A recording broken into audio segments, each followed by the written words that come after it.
Hello there, this is Grace CW Liu, communication expert, and I'm here to help you navigate your unique communication styles. This is your weekly communication style reading. All right, so I'm going to pull your card for today's reading. This message is for you, diplomatic.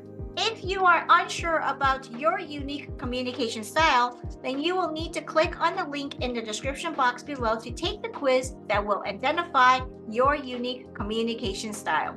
Okay, so let's dive in. Here's the card for you. And it says, let us not hope for mere chance to change our story. Let us summon the courage to change it ourselves. Some will stand in our way, but we mustn't hide or minimize ourselves any longer. All right.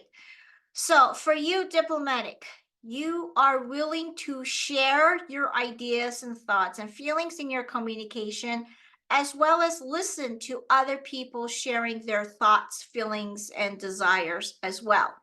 And what you mustn't do is sometimes because you want to make sure there's a balance and what have you, that you're not diminishing your own opinions and thoughts just to accommodate the other person.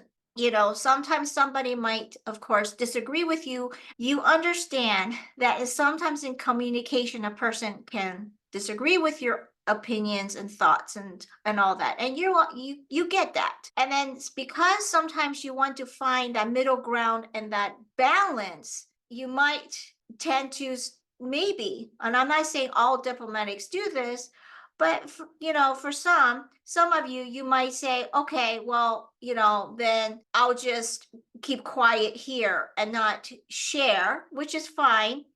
But what you don't want to do is diminish your thoughts that you actually do want to share, right? Because perhaps you're afraid of saying something wrong. So then rather than creating a further conflict, because you don't want to create an upset, because you still want to keep that balance in the conversation, you still want to have that open dialogue. Now you're going to say, well, I'm not going to share my other thoughts on this part. And that's okay if that is what you're choosing to do. However, you don't want to be in a position where you want to share it, but you're afraid to share it because you don't want to create an unbalance in the conversation, creating more conflict or creating more arguments. Now you're withholding more of your own opinions and your thoughts in order to have that balance. And that's what we don't really want you to do, right? Because what you have to say is also of value, right? You might be able to provide further insight or perspective. And even though the other person still may not agree with that, however, you've spoken it out, and you never know, perhaps that person might say, oh, I didn't think about that.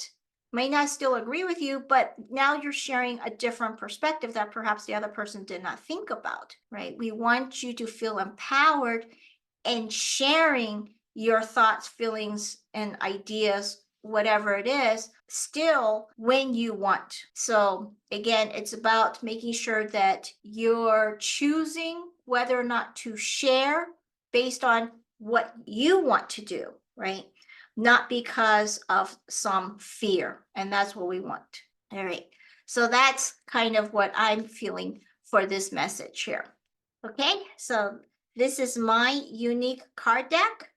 So diplomatic, I want you to focus on my deck and ask your guides or higher self for your unique secondary message for this week. All right, and we got, what is your affirmation for today? Wow, right? Because in the first card, we were talking about making sure that you didn't feel diminished, that you actually felt empowered, right, to share. That was what I felt for that first card. So one of the ways to make sure that, to help, right, to feel some of that empowerment is affirmations. One of the affirmations might be like, I feel safe and secure in sharing my message, or, I feel that my message is important and others will listen. Whatever that affirmation is for you, right? So again, it's not just saying the affirmations, but actually also feeling into the power of that affirmation so that it empowers you, right? It's not just saying I am safe and secure in sharing my information, but that when you do actually share whatever it is that you're sharing with the other person, that you do feel that safety and security in doing so. So that is the message for diplomatic. And to make sure that you're listening to the reading that matches your unique communication style, be sure to take the quiz. The link for the quiz is down in the description box below. Again, this is Grace CW Liu, communication expert. Be sure to like and subscribe. And remember, amazing solutions are everywhere with clear communication.